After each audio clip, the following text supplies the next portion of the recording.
interest of time, I'm just going to show 4 cross sections. So here's a geologic map showing where I drew the cross section for the Engelin Springs, which contain 3 springs right here. The cross section begins at the summit of Mount Limagru, which is believed to be the area where rainfalls, where the water is recharging into the aquifer. There's the major East African rift that cuts directly through this bisect, to keep in mind as well. And so if you zoom in on just where the springs are and look at an aerial image, I trace the lines of where the ephemeral streams are. And so you can see that 2 of these springs discharge directly into these streams. So that's the truth for the Mtoni spring, which discharges right into this local channel, as well as for the Engelin spring, which there are many seeps that also feed into a channel. The Angina spring is located right near this stream, and it feeds a small wetland. And so taking into consideration the sort of morphological characteristics of the surface and the preferential ways in which water flows on the surface when creating these cross sections. So also we looked at the water quality data. So for these 3 springs, the pH is all neutral, the temperatures are between 19 and 22, and the conductivities are low, which are all great for drinking water. And then in terms of the concentrations of the major ions, I compared these concentrations to the US EPA drinking water standards. And so the concentrations you see in red are where the concentration exceeded the maximum contaminant level according to these standards, and the purple represents where it exceeded the secondary maximum contaminant level, which are the less strict ones. And so what you can see here is, in general, most of the spring water doesn't exceed any of these contamination. Fluoride is known to be high in the Tanzanian region and along the East African rift. And then nitrates also perhaps attributed to pollution. So here is the geologic cross-section for Engelin. So as you can see, so first of all, there are 2 different cross sections. One at the bottom that represents where there's no vertical exaggeration, and one at the top which represents 7.5 times exaggeration. So as I mentioned, it extends about 15 kilometers from A prime to A, beginning at the Mount Limagru and going past where the springs discharge.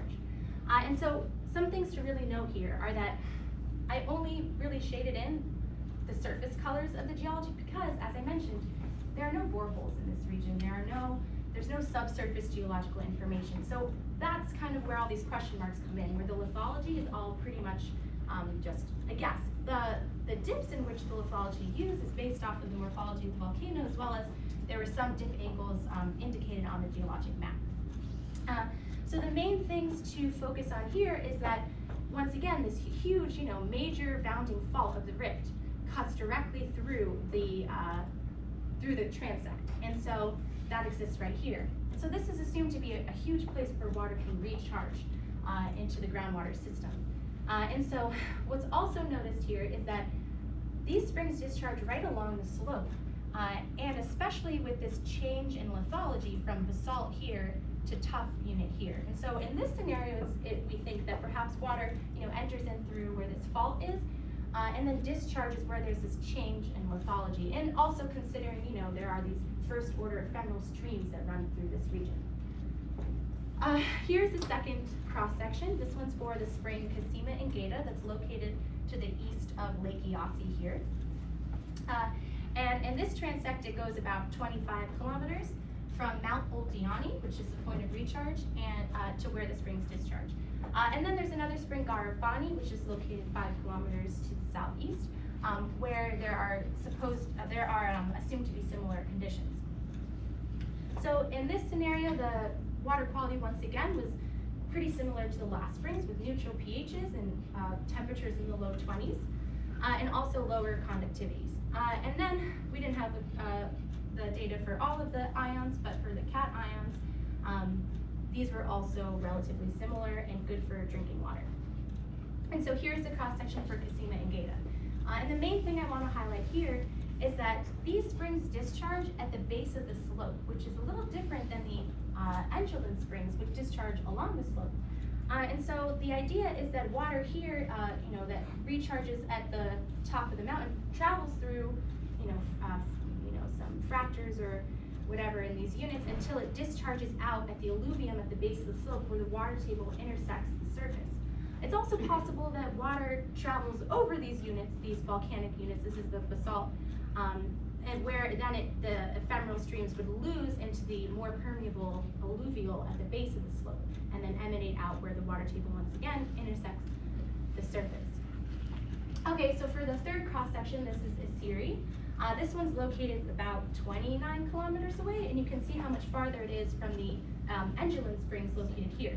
And so, what was unique about these springs, the Asiri Springs, is that the environment you can see is a lot drier, or you can see from these pictures, was a lot drier than the Engelin Springs. And also what was to note was that there were a lot of fractures observed in this tuff unit that we were at there. And there are also these large tufa deposits, this mound that was like as tall as me here.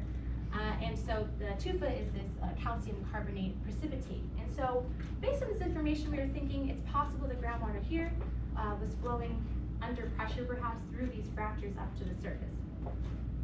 And so also the pH at this site at Asiri was a little bit more basic. The temperature was significantly higher than the other springs. The others were in the low 20s. And the conductivities were also higher. The others were in like, around 100. And then in terms of the ions, once again, fluoride was seen to exceed the drinking water levels, but also some of the ions were higher, like sodium, chloride, and some of the sulfates. And so here's the cross section. So so once again, we have this big bounding fault running through the transect, and so water probably recharges through there. And then rather than discharging along the slope where there's this change in lithology, like the Engelin Springs, we think that water travels deeper. Perhaps that could explain the warmer temperatures of this water, perhaps being warmed by geothermal systems, and also the high conductivities and ion concentrations in the water, until it reaches, this fractured zone, which we expect exists in the subsurface based on what we saw at the spring, where then under pressure it would be brought to the surface. And then for the last cross section, this is Aramet, and Aramet extends pretty far, about 40 kilometers from the site of recharge. Over here, once again, it's Lima Group with the same bounding fault, into this area over here. And so what was interesting about Aramet was that water was discharging out of these volcaniclastic calcareous tuffs. And they were coming out of the side of this wall into what looked like appeared to be a basin.